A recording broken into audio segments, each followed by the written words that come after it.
எல்லாருக்கும் வணக்கம். ஸோ இந்த வீடியோவில் வந்து பார்த்தீங்கன்னா நம்ம ஃபஸ்ட்டு கியூ அப்படின்னா என்னென்னு பார்த்துட்டு தென் ப்ரியாரிட்டி கியூ அப்படின்னா என்னென்னு பார்ப்போம். ஸோ ஃபஸ்ட்டு வந்து பார்த்தீங்கன்னா கியூன்றது வந்து பார்த்தீங்கன்னா ஒரு லீனியர் டேட்டா ஸ்ட்ரக்சர் அப்படின்னு நம்ம சொல்கிறோம். ஓகேவா? ஸோ இந்த கலெக்ஷன் கான்செப்ட்ஸ் எல்லாத்தையுமே வந்து பார்த்தீங்கன்னா ஒரு டேட்டா ஸ்ட்ரக்சர் வச்சு தான் பில்ட் பண்ணியிருப்பாங்க நம்ம பேசியிருந்தோம். ஸோ அப்படி பார்க்குறப்போ இந்த கியூன்றது ஒரு லீனியர் டேட்டா ஸ்ட்ரக்சர் நம்ம சொல்கிறோம். ஓகேவா?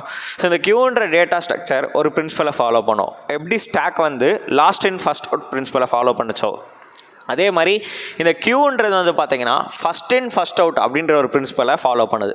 ஸோ ஜென்ரலாகவே நம்ம யோசித்தோம் அப்படின்னாலே ஸோ எங்கே ஒரு பப்ளிக் பிளேஸ்லேயே இருக்கட்டும், ஸோ எங்கேயா இருந்தாலும் ஒரு கியூ நிற்குது அப்படின்னா ஃபஸ்ட்டு யார் வராங்களோ அவங்க தான் ஃபஸ்ட்டாக வெளியே போவாங்க. கரெக்டாக? ஸோ ஃபஸ்ட் கம் ஃபஸ்ட் சர்வ்னு சொல்லுவோம். கரெக்டாக? ஸோ அதான் வந்து பார்த்தீங்கன்னா இங்கே இந்த இடத்துலையும் கியூனா மீனிங். ஓகேவா? ஸோ ஃபஸ்ட்டு யார் வராங்களோ அவங்களோட வேலையை முடிச்சுட்டு அவங்க ஃபஸ்ட்டு வெளியே போயிடுவாங்க. ஸோ இதான் வந்து பார்த்தீங்கன்னா கியூன்னு நம்ம சொல்கிறோம். ஓகேவா? ஸோ இந்த ஜாவாவில் வந்து பார்த்தீங்கன்னா கலெக்ஷன் ஃப்ரேம்வொர்க் லைப்ரரியில் கியூன்றது ஒரு இன்டர்ஃபேஸாக கொடுத்துருக்காங்க. ஸோ ஓகேவா? ஸோ இது வந்து ஒரு சப் இன்டர்ஃபேஸ். எந்த இன்டர்ஃபேஸோட? கலெக்ஷன் இன்டர்ஃபேஸோட ஒரு சப் இன்டர்ஃபேஸ். ஓகேவா? தென் இது வந்து ஃபஸ்ட் இன் ஃபஸ்ட் அவுட் பிரின்சிபலை ஃபாலோ பண்ணுது நம்ம சொல்லியிருந்தோம். ஓகேவா? ஸோ இப்போ ஃபஸ்ட் இன் ஃபஸ்ட் அவுட் பிரின்சிபலை ஃபாலோ பண்ணுது அப்படின்னா இதில் எப்படி இன்சர்ஷன் தென் டெலிஷன் நடக்குது அப்படின்னு பாருங்கள். ஸோ ஒரு எலமெண்ட் இப்போ நம்ம சப்போஸ் 50 40 தென் 10 அப்படின்னு நம்ம தரோன்னா ஃபஸ்ட் எலமெண்ட் என்ன? 50. ஸோ அப்போ 50 வந்து பார்த்தீங்கன்னா இப்படி வந்து உள்ள ஸ்டோர் ஆகும். ஓகேவா? தென் 40 நெக்ஸ்ட் எலமெண்ட்டாக ஸ்டோர் ஆகும். தென் 10 நெக்ஸ்ட் எலமெண்ட்டாக ஸ்டோர் ஆகும். ஸோ இப்போ நம்ம ரிமூவ் பண்ணுறப்ப என்ன ஆகும்? ஃபஸ்ட்டாக யார் உள்ளே வந்தாங்களோ அவங்க ஃபஸ்ட்டாக வெளியே போயிடணும். கரெக்டாக? ஸோ ஃபஸ்ட்டாக 50 வந்துச்சு. ஸோ அப்போ இந்த 50 வெளியே வந்துடும். ஓகேவா? தென் செகண்ட் எலிமெண்ட் 40 வரும். தென் 10 வரும். ஓகேவா? ஸோ அப்போ ஃபஸ்ட் இன் ஃபஸ்ட் அவுட். ஓகேவா? ஸோ இதுலேயும் நம்ம வந்து பார்த்தீங்கன்னா ஜென்ரலாக புஷ் பாப் தான் நம்ம சொல்லுவோம். இதுலேயும் எலமெண்ட் ஆட் பண்ணால் புஷ், ரிமூவ் பண்ணால் பாப்னு. ஓகேவா?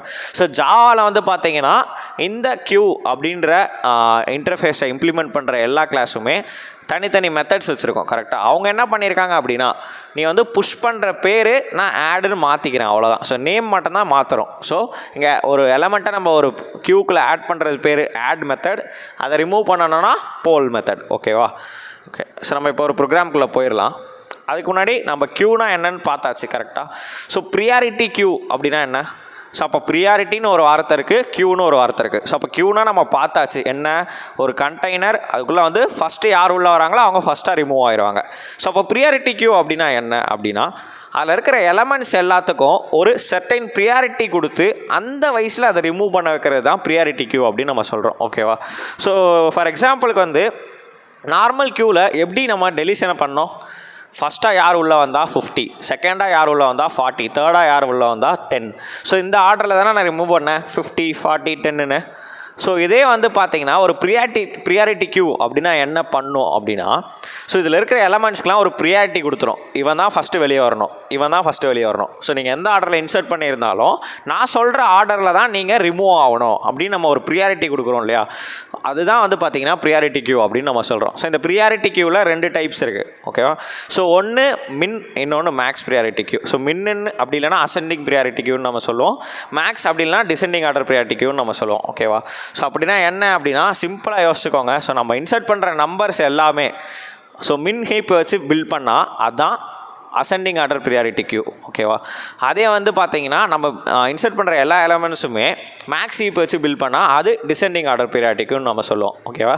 ஸோ ரொம்ப ஜென்ரலாக பேசணும் அப்படின்னா ப்ரியாரிட்டி கியூ இம்ப்ளிசிட்டாக எப்படி ஒர்க் ஆகும் அப்படின்னா அசெண்டிங் ஆர்டர்ஸில் எலமெண்ட்ஸ் வந்து பிரிண்ட் ஆகும். ஓகேவா? ஸோ இப்போ நான் 50 40 10ன்னு கொடுத்தப்போ நான் அதே நார்மல் கியூவை இப்போ நான் ப்ரியாரிட்டி கியூவாக மாற்றினேன்னு வச்சுக்கோங்களேன். 10 40 50 அப்படின்ற ஒரு இன்க்ரீஸிங் ஆர்டரில் நேச்சுரல் ஆர்டரில் தான் இது பிரிண்ட் ஆகும். ஓகேவா? ஸோ இது இம்ப்ளிசிட்டாக ப்ரியாரிட்டி கியூவில் நடக்கிறது. அதே நான் வந்து ப்ரியாரிட்டியை சேஞ்ச் பண்ணணும்னு நினச்சேன்னா அதே என்னால் பண்ண முடியும். ஸோ அது வந்து கம்பேரபிள் இன்டர்ஃபேஸ்னு ஒரு 2 டாபிக் நம்ம படிப்போம். அதில் நம்மளுடைய கஸ்டம் எப்படி அதில் இம்ப்ளிமெண்ட் பண்ணுறது, லாஜிக் இம்ப்ளிமெண்ட் பண்ணுறது நம்ம பேசுவோம். ஸோ இப்போ வந்து ப்ரியாரிட்டி கியூ அப்படின்னா என்னென்னு பார்த்துடலாம். ஸோ இது நம்ம சொன்ன மாதிரியே ஒரு ஸ்பெஷல் டைப் ஆஃப் கியூ. ஓகேவா? ஸோ அப்படி பார்க்குறப்போ எலமெண்ட்ஸ் எல்லாத்துக்கும் ஒரு ப்ரியாரிட்டி இருக்கும் அப்படின்னு நம்ம பேசியிருந்தோம். ஸோ அப்போ அது வந்து ஒரு அந்த ப்ரியாரிட்டி எப்படி இருக்கும்? ஒன்று அசெண்டிங், இன்னொன்று டிசெண்டிங். அதுதான் நம்ம இங்கே மின் ஆர் மேக்ஸ்னு சொல்லுவோம். ஓகேவா? ஸோ அப்போது இந்த ப்ரியாரிட்டி கியூவை ஹீப் ப்ளஸ் இன்னொரு டேட்டா ஸ்ட்ரக்சர் என்ன வச்சு பில்ட் பண்ணிடுவாங்க? So queue. ஓகேவா? ஸோ ப்ரியாரிட்டி கியூ அப்படின்றதுனால இதில் ஹீப்பும் தென் கியூவும் வச்சு பில்ட் பண்ணியிருக்காங்க இந்த ப்ரியாரிட்டி கியூவை. ஓகேவா? ஓகே, இது இம்ப்ளிசிட்டாக வந்து பார்த்தீங்கன்னா அசெண்டிங் ஆர்டர் ப்ரியாரிட்டி கியூவாக தான் இருக்கும். ஒரு ப்ரியாரிட்டி கியூ நம்ம கிரியேட் பண்ணி அதுக்குள்ளே நம்பர்ஸ் எல்லாம் இன்சர்ட் பண்ண அப்புறம் அது இம்ப்ளிசிட்டாக எப்படி ஒர்க் ஆகும் அப்படின்னா அசெண்டிங் ஆர்டர் அப்படின்னா மின் ஹீப்பாக தான் அது ஒர்க் ஆகும். ஓகேவா? தென் டூப்ளிகேட்ஸ் எலமெண்ட்ஸ் வந்து பார்த்தீங்கன்னா ப்ரியாரிட்டி கியூவில் அலவுடு இல்லை. தென் நல் இன்சர்ஷனும் அலவுடு இல்லை. ஓகேவா? சாரி, டூப்ளிகேட்ஸ் எல்லாமே அலவுட், தென் நல் இன்சர்ஷன் நாட் அலவுட். ஓகேவா? தென் ஹோமோஜினியஸ் ஆப்ஜெக்ட்ஸை மட்டும்தான் இந்த ப்ரியாரிட்டி கியூ அக்செப்ட் பண்ணும். ஸோ அப்போ இது ஒரு ஜென்ரிக் கலெக்ஷன் நம்ம சொல்லிக்கலாம். ஓகே, இப்போது ஒரு எக்ஸாம்பிள் பார்த்துடலாம். ஸோ நம்ம ஒரு ப்ரியாரிட்டி கியூ க்ரியேட் பண்ணியிருக்கோம். ப்ரியாரிட்டி கியூ இன்டீஜர் டைப்பில் க்ரியேட் பண்ணியிருக்கோம். பிக்யூ அப்படின்றது அதோட நேம். ஓகேவா? ஸோ பிக்யூன்ற நேமில் தான் நம்மளுடைய ப்ரியாரிட்டி கியூ க்ரியேட் பண்ணியிருக்கோம். ஸோ அப்போ new priority queue of create பண்ணியாச்சு. ஸோ அப்போ அந்த பிக்யூ அப்படின்ற ஒரு ப்ரியாரிட்டி கியூ இங்கே க்ரியேட் ஆகிருக்கும்.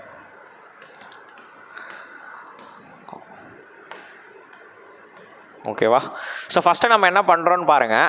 பிக்யூ டாட் ஆட் ஆஃப் 10 அப்படின்னு நம்ம தரோம். ஸோ அப்போ என்ன ஆகும்? ஸோ 10ன்ற வேல்யூ இங்கே ஆட் ஆகிரும். கரெக்டாக? தென் பிக்யூ டாட் ஆட் ஆஃப் 5 அப்படின்னு தரோம். ஸோ இப்போ நம்ம கம்பேர் பண்ணுறப்போ 10ஐயும் 5ஐயும் கம்பேர் பண்ணால் எது ஸ்மாலஸ்ட் எலமெண்ட்? 5. கரெக்டாக? ஸோ அப்போ நம்ம என்ன பண்ணுறோம் அப்படின்னா 5ன்றது தான் ஃபஸ்ட் எலமெண்ட்டாகவும் 10 வந்து செகண்ட் எலமெண்ட்டாகவும் ஆயிரும். ஓகேவா? இப்போ தேர்ட் எலமெண்ட் பாருங்கள். பிக்யூ டாட் ஆட் ஆஃப் 20 இருக்குது. ஸோ அப்போ அந்த தேர்ட் எலமெண்ட்டாக 20 வச்சு நம்ம கம்பேர் பண்ணுறப்போ 20 வந்து இன்க்ரீசிங் ஆர்டரில் எங்கே வருது? 5, 10 அதுக்கப்புறம் தானே 20 வருது. ஸோ பிரச்சனை இல்லை, விட்டுருங்க. தென் 15 அப்படின்ற எலமெண்ட்டை நம்ம ஆட் பண்ணுறோம். ஸோ அப்போ 15 வந்து பார்த்தீங்கன்னா 20க்கு பிஃபோராக வரணும். கரெக்டாக? ஸோ இப்போ இங்கே 20க்கு பிஃபோராக 15 வரும், இங்கே 20 வரும். ஓகேவா? ஸோ இப்படி தான் வந்து பார்த்தீங்கன்னா ப்ரியாரிட்டி கியூ அரேஞ்ச் ஆகும். ஸோ இம்ப்ளிசிட்டாக இது இன்க்ரீசிங் ஆர்டரில் இருக்கும். ஓகேவா? ஸோ இதை வேணும்னா நம்ம அப்படியே ஆப்போசிட்டாகவும் பண்ணிக்கலாம், டிக்ரீசிங் ஆர்டர்லையும் பண்ணிக்கலாம். ஸோ அது நம்ம தனியாக கம்பேரேட்டர் இன்டர்ஃபேஸ்னு ஒரு வீடியோ போடுவோம், அப்போ சொல்லிக்கலாம். ஓகேவா?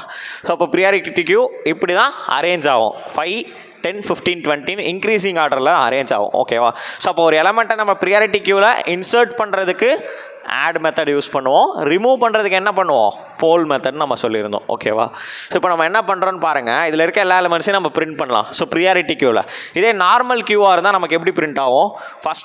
ஃபஸ்ட் இன் ஃபஸ்ட் அவுட்டா? ஸோ அப்போ 10, 5, 20, 15 வரும்.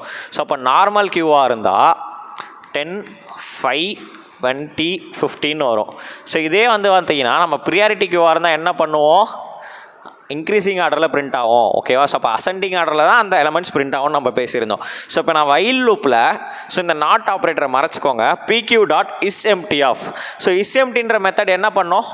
அந்த ப்ரியாரிட்டி கியூ எம்டியாக இருக்கா இல்லையான்னு செக் பண்ணோம். ஓகேவா? ஸோ அப்போ நான் என்ன சொல்கிறேன்? அது எம்டியாக இல்லாத வரைக்கும் இந்த லூப் ரன் ஆகணும். அது எம்டியாக இல்லையா அப்படின்னா இதை பிரிண்ட் பண்ணிக்கோ. எம்டியாக இல்லையா பிரிண்ட் பண்ணிக்கோ. எம்டியாக இல்லையா பிரிண்ட் பண்ணிக்கோ.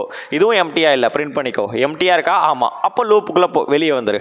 ஸோ அதான் நாட் ஆப்ரேட்டரோட வேலை. ஸோ ப்ரியாரிட்டி கியூ எம்டியாக இல்லை அப்படின்னா SOP of system dot out dot println of PQ dot poll. Poll method என்ன பண்ணும்? So poll of. So poll method என்ன பண்ணோம்? அந்த ஃபஸ்ட் எலமெண்ட்டை ரிமூவ் பண்ணிடும். ஸோ அப்போ நமக்கு ஃபஸ்ட் எலமெண்ட் 5ன்னு கிடச்சிரும். திருப்பி லூப் ரன் ஆகுது. ஸோ அப்போ என்ன ஆகும்? இஸ் எம்டியா? இல்லை, ஏன்னா வேல்யூஸ் இருக்குது இன்னும். ஸோ அப்போ 5, 10ன்னு பிரிண்ட் ஆகும். ஸோ நெக்ஸ்ட் எலமெண்ட் 15, தென் 20ன்னு பிரிண்ட் ஆகும். ஓகேவா?